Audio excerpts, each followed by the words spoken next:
కొత్తగూడెం జిల్లా చెల్ల మండలంలోని తాలిపేరు ప్రాజెక్టు గేట్లను సెన్సార్ సిస్టమ్ ద్వారా లిఫ్ట్ చేసి కుడి ఎడమ కాలువల ద్వారా వరద నీటిని భద్రాచలం ఎమ్మెల్యే డాక్టర్ తెల్ల వెంకటరావు దివకు విడుదల చేశారు.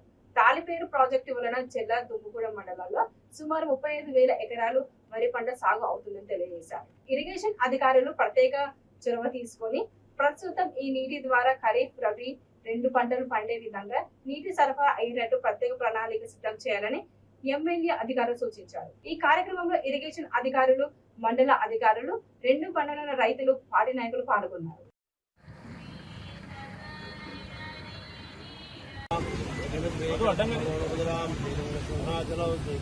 పురుషోత్తమం ప్రతినిధం క్షేత్ర యోగ్యం ఫలం